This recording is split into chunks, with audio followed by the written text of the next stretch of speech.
Na semana passada, na quinta-feira, nós começamos um estudo falando sobre como Satanás ele ataca e ele consegue muitas vezes derrubar os filhos de Deus. Quais as suas estratégias quando ele quer prejudicar alguém? Nós falamos sobre isso na semana passada.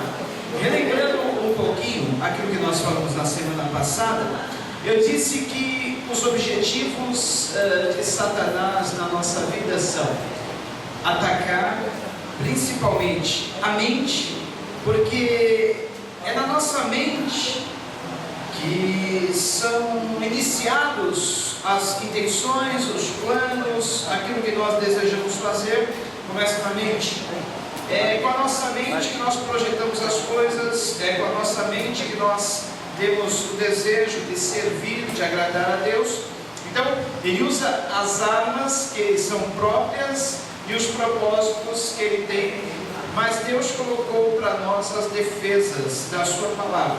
Eu gostaria de ler com vocês um texto. Esse texto não está aí, eu coloquei agora por último, está em Mateus capítulo,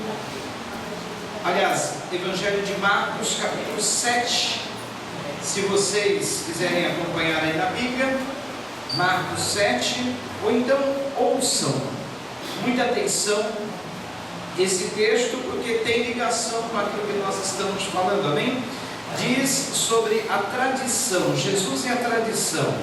Os fariseus e alguns dos mestres da lei, vindos de Jerusalém, reuniram-se a Jesus e viram alguns dos seus discípulos comerem com as mãos impuras, isso é, por lavar.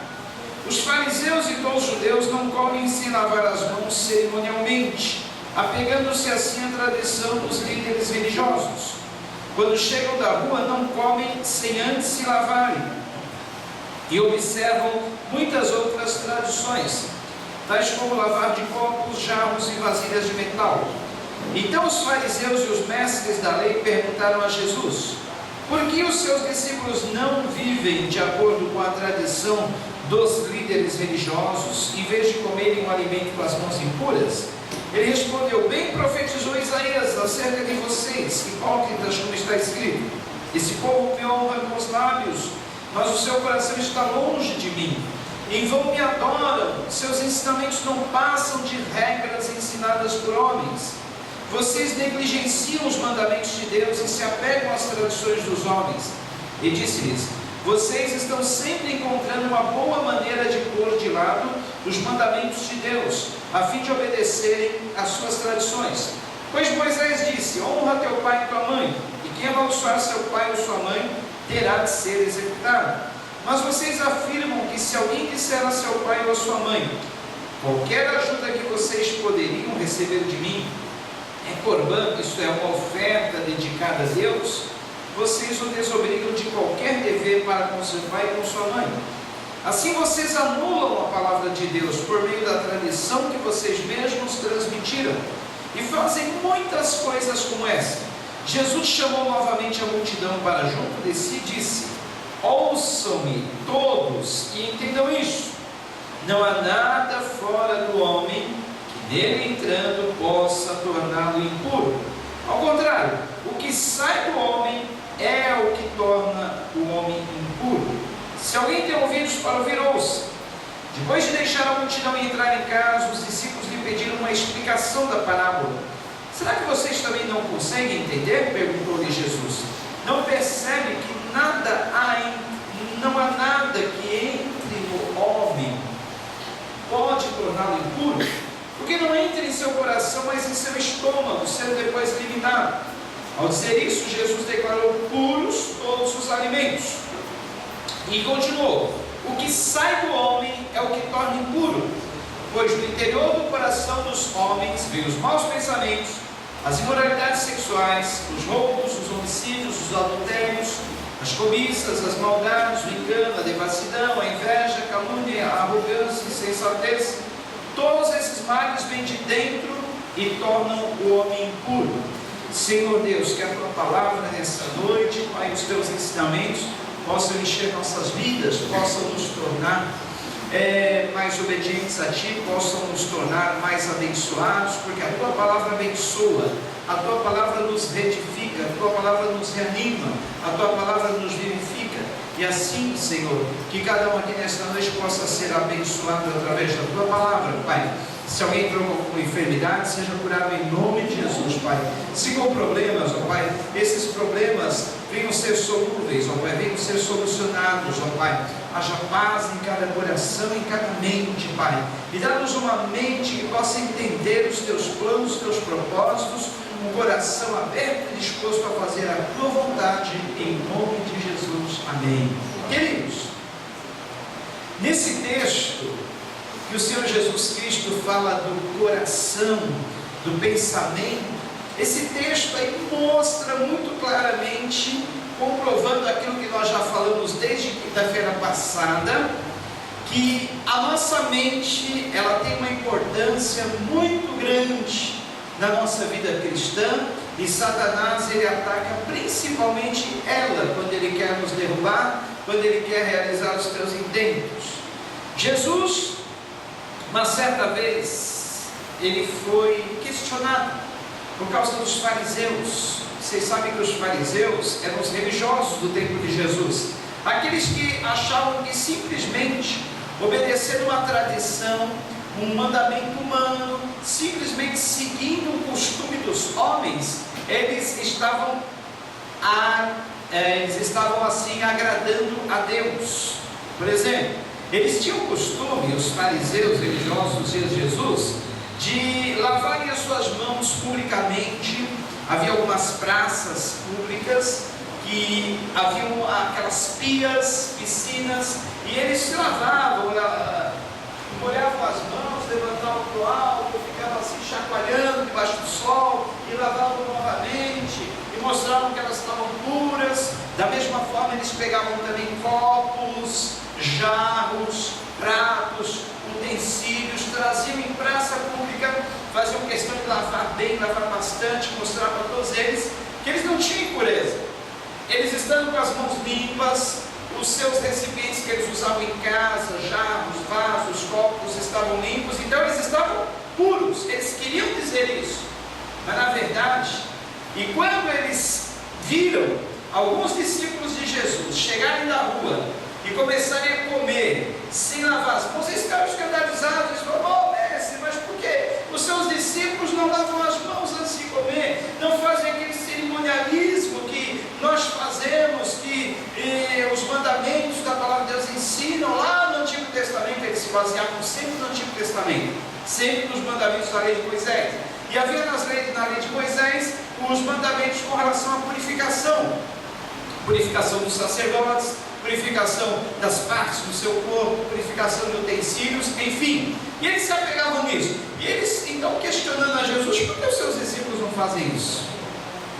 E Jesus, como ele não entrava em contendas com os fariseus religiosos da sua época, as pessoas que o questionavam, ele simplesmente citou uma palavra, um texto, uma profecia, ou aquilo que Isaías falou, o profeta, dizendo assim: bem profetizou Isaías acerca de vocês, hipócritas, como está escrito: esse povo me honra com os lábios, mas o seu coração está longe de mim. Em vão me adoram, os seus ensinamentos não passam de regras ensinadas por homens. Olha só, que palavra dura Jesus deu naqueles religiosos. Olha, Isaías falou de vocês há muito tempo atrás, viu? Isaías falou de vocês no seu livro, no seu rolo, dizendo que vocês são hipócritas, que vocês me honram a Deus com seus lábios, dizendo que adoram a Deus, mas o coração de vocês estão longe de Deus. Vocês o adoram através dos ensinamentos que não passam de regras ensinadas por homens. Você conhece pessoas assim hoje? Eu conheço um monte. Pessoas que pensam que servem a Deus, pessoas que pensam que agradam a Deus, mas na verdade estão servindo a Deus, tentando agradar a Deus através de regras, ensinamentos que não passam de ensinamentos humanos. regras ensinadas por homens. Há uma grande diferença entre aquilo que a Bíblia nos ensina, aquilo que a Bíblia nos manda fazer, e aquilo que os homens ensinam, aquilo que os homens mandam fazer. Você conhece algum exemplo? Por exemplo, eu vou aí citar um exemplo bem interessante. Há uns 30, vamos jogar mais. Há uns 45 anos atrás, o homem da igreja, o homem que não usasse chapéu, esse homem estava em desobediência a Deus, esse homem poderia estar em pecado. Esse chapéu, sabe aqueles chapéus antigos, que os antigos usavam, chapéu de águas e tal? Já foi doutrina. Eu vim de uma igreja que era extremamente legalista, uma igreja que era baseada, hoje está um pouco mudado já, mas essa igreja era muito baseada em ensinamentos de homens. Então, foi isso quando eu tinha 5 anos de idade, uns 45 anos atrás. Eu via, irmãos chegavam na igreja, eles tinham que vir com chapéu, ou calor, ou com frio, e na porta da igreja já havia um lugar onde era colocado chapéus, era um lugar só para isso, era um porta-chapéus. E a pessoa vinha da rua, tirava o chapéu e entrava na igreja. Era um mandamento, era uma doutrina. Homem tem que usar chapéu. Eles ensinavam isso. Se você não usar chapéu, irmão, você está fora do ensinamento bíblico. Você não está obedecendo a Bíblia. Mas de onde é que eles tiraram essa ideia do chapéu? E eu ficava questionando isso, mas aí que eu fui descobrir que lá no Antigo Testamento, olha, a base do erro sempre, né, ligado à lei do Antigo Testamento. Não que os ensinamentos do Antigo Testamento já não servem, mas eles têm que ser adequados à nossa época, eles têm que ser adequados à nossa cultura, porque alguns ensinamentos do Antigo Testamento são baseados na cultura judaica, e a nossa cultura não é a cultura judaica, é outra cultura. Então, se a gente basear tudo de acordo com o Antigo Testamento, existem alguns ensinamentos que talvez não vão servir para a nossa época hoje, e também para a aliança nova que nós estamos vivendo hoje através de Cristo. Então, por exemplo, eles se basearam na doutrina do chapéu, naquele texto que fala aqui, Sadraque, Mesaque, Abednego, aqueles 3 jovens que foram lançados na fornalha ardente lá no tempo da Nabucodonosor, eles usavam chapelões. Aí está vendo? Sadraque, Mesaque, Abednego eram homens de Deus e eles usavam chapéu. Logo, para que nós sejamos homens de Deus, temos que usar chapéu. Olha só de onde que surgem as ideias, né? Onde surgem esses mandamentos não bíblicos. Então, haviam pessoas naquele tempo que achavam que usando um chapéu, um paletó, uma gravata, e de onde que veio o paletó e a gravata? Será que realmente o paletó, a gravata, essa indumentária externa mostra santidade? Mostra que realmente a pessoa é um homem de Deus? De onde que vem isso? Outra doutrina humana. Porque os primeiros missionários que implantaram o Evangelho no Brasil, eles usavam paletó, gravata, terno, mas eles vinham de um país da Europa, onde lá é frio, é outro tipo de clima. Então lá, eles usavam paletó, gravata, e por sinal, a gravata, pela primeira vez foi usada por um rei francês, de nome Luís XV, e esse rei era efeminado, ele usava a gravata como enfeite, um adereço, para ficar mais bonitinho, né? Ele era meio efeminado, ele gostava de usar uns enfeites assim, e aí ele descobriu que a gravata é um excelente enfeite. Para quem não sabia, daí que surgiu a moda da gravata, Luís XV, na França, e o paletó, porque a Europa, os países, a maioria deles são um clima frio, então o paletó servia de agasalho. E como esses missionários vieram lá da Europa, trouxeram o Evangelho para o Brasil, eles vieram do jeito que eles se vestiam lá. Só que por eles terem ensinado a fé cristã aos primeiros discípulos, as pessoas olhavam para o homem, então queriam imitar o homem de Deus. Bom, aqueles homens que vieram da Europa, trouxeram o Evangelho, são homens de Deus. Como é que eles andam? Eles estão usando chapéu. Talvez eles já usavam um chapéu também, porque sendo frio na Europa, vinham de chapéu. Eles usam chapéu, temos que usar chapéu. Eles usam uma roupa estranha, parece um casaco, é um paletó, vamos mandar fazer paletó, vamos comprar paletó. Eles usam um negócio no pescoço, é uma gravata, vamos comprar gravata, se não tiver para vender agora, vamos mandar fazer. E aí, isso vai passando de geração a geração, e todos acabam aderindo a um costume, sem perguntar por quê.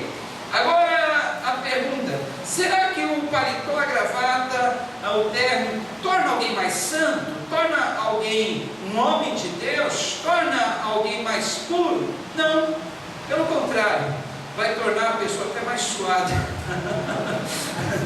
Vai tornar a pessoa mais impura, porque ela vai suar muito. Ela vai eliminar líquidos do seu corpo. Então é melhor usar uma roupa adequada ao nosso clima. Tá certo, algumas profissões exigem essa indumentária. Um advogado não entra numa sessão diante de um juiz se ele não estiver com essa indumentária, mas tudo isso são questões culturais que vão passando de uma cultura para outra, de um lugar para outro, e costumes que vão se propagando sem se perguntar o porquê. Eu sou uma pessoa que eu gosto de questionar tudo. Eu pergunto sempre o porquê das coisas. Eu não embarco assim num costume sem saber porquê, numa tradição. Eu sempre pergunto por quê, né? Mas por que a gente tem que fazer isso? Porque todo mundo faz? Porque dizem que é assim? Porque dizem que é certo? Não, a gente tem que questionar, quebrar esses paradigmas, quebrar essas regras, quebrar esses costumes que talvez não levem a nada. Então Jesus, ele veio exatamente para isso, para quebrar paradigmas, para questionar os costumes dos homens, para tirar aquelas coisas que na verdade não aproximam os homens de Deus e acabam afastando as pessoas de Deus, porque as pessoas pensam que observando essas coisas, que obedecendo isso ou aquilo, estão mais perto de Deus. Então os fariseus tinham essa ideia: bom, se a gente observar as regras, os costumes, os cerimonialismos, os mandamentos da lei de Moisés, nós vamos estar mais perto de Deus. Será que a lei torna alguém mais santo? A lei pode tornar a pessoa mais próxima de Deus? Será que a lei traz alguma intimidade a Deus? Não, porque na verdade muitas vezes a pessoa obedece a lei simplesmente com medo das consequências que a desobediência à lei nos traz. Amém? Por que nós obedecemos às leis? Por exemplo, a nossa presidente emite uma lei. Essa lei obriga as pessoas a fazer isso ou aquilo. Será que nós obedecemos àquela lei porque nós amamos nossa querida presidente? Ou porque nós temos medo de sofrer as consequências? Uma multa, por exemplo. Será que nós obedecemos às regras do trânsito porque nós amamos essas regras? Porque nós amamos as autoridades que instituíram essas leis? Ou porque nós temos medo de uma multa? Com certeza nós obedecemos às leis porque nós temos medo das consequências. Não queremos arcar com as consequências no nosso bolso. Porque com certeza, se não houvesse as consequências, não houvesse as penalidades, nós não obedeceríamos às leis que não fossem benéficas para nós ou não trouxessem algum proveito. Da mesma forma, queridos, não é a obediência à lei ou às leis de Deus que nos tornam mais próximos dele, que mostram o quanto nós amamos a ele. Na verdade, muitas vezes nós obedecemos aquelas leis com medo de uma consequência. Às vezes nós queremos obedecer uma lei de Deus com medo do inferno, com medo de sermos castigados, ou com medo até das consequências que ela pode nos trazer. Mas na verdade o verdadeiro amor a Deus, ele é medido quando nós fazemos as coisas sem medo, sem interesse, sem medo de sofrer uma consequência, sem medo de sofrer um castigo, simplesmente porque nós sabemos que fazendo aquilo nós estamos honrando a Ele. Esse é o verdadeiro sentido de vivermos a vida cristã. Fazemos as coisas não com medo das consequências, não com medo do castigo, não com medo de uma punição, mas simplesmente porque nós sabemos que aquilo que estamos fazendo, isso vai honrar a Deus. Amém? Então, Jesus, ele critica severamente aqueles religiosos hipócritas do tempo dele, diz assim: olha, Isaías falou de vocês, muito tempo atrás. Ele disse que vocês são hipócritas, com os lábios de vocês querem honrar a Deus, dizendo de boca que o amam, que obedecem, que estão seguindo os seus mandamentos, mas só que o coração de vocês está longe deles. Em vão me adoram, seus ensinamentos não passam de regras ensinadas por homens.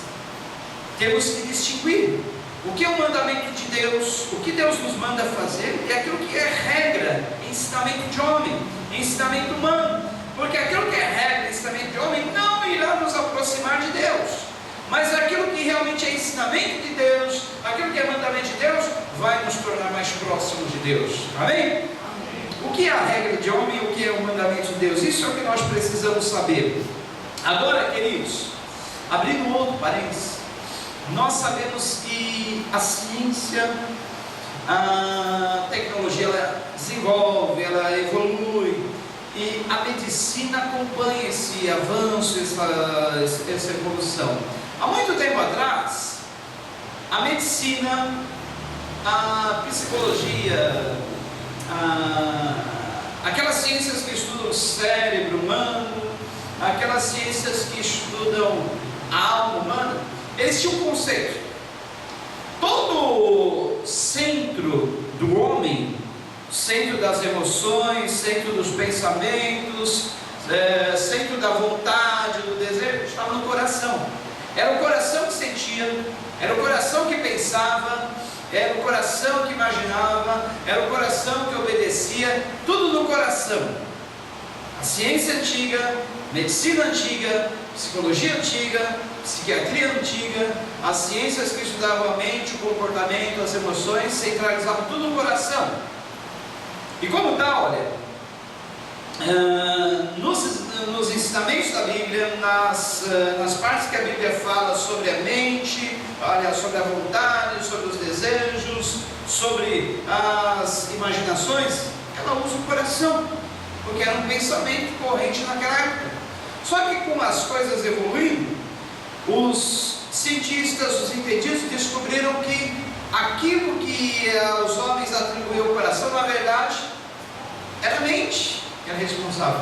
A mente que é responsável pelos pensamentos, a mente que é responsável pelos desejos, pelas atitudes, pelo comportamento, tudo está na mente, no cérebro humano, não o coração. O coração tem a sua função. Qual é a função do coração? Ele bombeia, é a máquina que bombeia o sangue, que vai percorrer os órgãos, que vai percorrer todo o corpo, que vai dar aquela vitalidade, energia para o corpo poder desempenhar suas funções, os órgãos desempenhar suas funções. Tanto é que muitas vezes a pessoa está com morte cerebral, mas o coração está funcionando. Sim, a pessoa já não tem mais as suas faculdades mentais, a pessoa já não pensa, a pessoa já não está mais refletindo, a pessoa não está consciente, mas o coração simplesmente está funcionando, bombeando, porque é aquele órgão do corpo. Às vezes pode ser ajudado por uma máquina, desligou ali o botão, parou de funcionar o coração. Então, será que o fato do coração estar bombeando, mas a mente já não está funcionando, será que a pessoa está completamente viva? Então essa é uma discussão que vai muito longe, mas o que eu quero dizer é que realmente é na mente, no cérebro humano, que estão os pensamentos, as emoções, os desejos, as vontades. E quando a Bíblia fala no coração, por exemplo, é do coração que saem os maus pensamentos, é do coração que vem os desejos. Na verdade, esse coração aí é a mente humana, é o nosso cérebro, é a parte aqui do corpo que comanda o nosso corpo, que dita as ações que o nosso corpo deve seguir. Então, como a Bíblia foi escrita nesse tempo em que a ciência admitia, os homens entendidos da época admitiam que era o coração, ela não podia ir além daquilo que os homens sabiam. Se ela colocasse no lugar do coração a mente, ninguém ia entender nada, ninguém ia ter essa compreensão. Isso prova mais uma vez que a Bíblia é um livro inspirado por Deus, porque se alguém quisesse fazer algo, inventar um livro, vamos inventar um livro e vamos dizer que foi Deus que inventou, ia ter um monte de furos, como por exemplo esse, porque isso prova que realmente foi escrito naquela época, porque era o entendimento do homem daquela época. Mas isso não traz muita diferença. O importante é saber que nós temos uma vontade, nós temos um desejo, nós temos emoções. Se os antigos imaginavam que isso partia do coração, e hoje a ciência sabe que parte da mente, não faz muita diferença. O importante é saber que há em nós vontade, há em nós emoção, há em nós desejos, há em nós pensamentos, e nós precisamos saber lidar com isso. Nós precisamos aprender a administrar isso, porque é daí que vem o nosso bom êxito, ou aí que vem o nosso fracasso na vida. Você sabe lidar com os seus pensamentos? Você sabe lidar com as suas emoções? Você sabe lidar com os seus desejos? São os pensamentos, as emoções, seus desejos que dominam você, controlam você? Ou é você que controla seus pensamentos, seus desejos e suas emoções? Daí vem, olha, o controle sobre os vícios.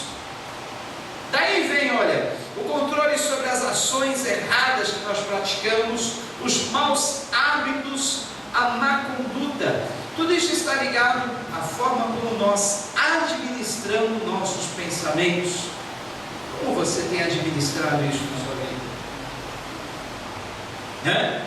A palavra de Deus diz que quando o homem caiu em pecado, lá no jardim do Éden, tudo isso por causa da atuação de Satanás através da serpente, o Senhor Deus falou que a nós cumpriria dominarmos os nossos desejos e não ser dominados por eles.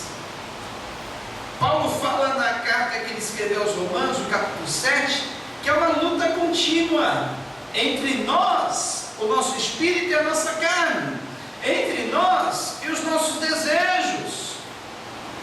A carne milita, guerreia contra o espírito, e o espírito contra a carne.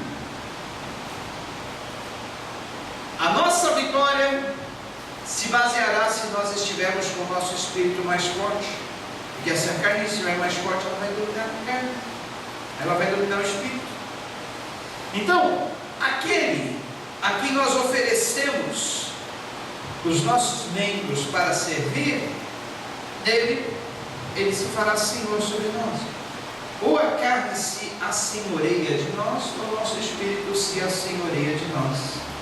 A quem nós estamos submetendo? Então, olha, veja bem que é muito fácil nós nos submetermos à carne. É muito mais fácil nós nos submetermos à carne do que nós nos submetemos ao espírito. Porque, olha, tudo conspira ao nosso redor, tudo conspira contra o nosso espírito e tudo conspira a favor da carne. Nós saímos na rua, os apelos à carne são constantes. Por exemplo, você sabe que uma má alimentação pode trazer consequências ruins para o seu corpo. Você sai ali, dobra a esquina, e cada esquina vem aquele cheirinho bom, né? Da fritura, da gordura do hambúrguer, do bacon, aquelas coisas, né, que vão no nosso x-salada. E olha, aquilo é uma tentação forte, você muitas vezes não consegue resistir. Agora você passa por uma prateleira do supermercado, uma banca da feira, você vê aqueles legumes, aqueles vegetais que podem trazer saúde, podem trazer benefício, aquilo não te atrai, não é verdade? Ai, por que eu vou comer essas alfaces? Por que eu vou comer esses legumes? Isso aí, olha, não tem atrativo. Isso aí, olha, não tem aquele cheiro, né, para despertar o desejo. Nada melhor que uma fritura. Você vai na feira, como aquela banca de pastel atrai, só aquele cheiro da fritura, o cheiro da massa do pastel.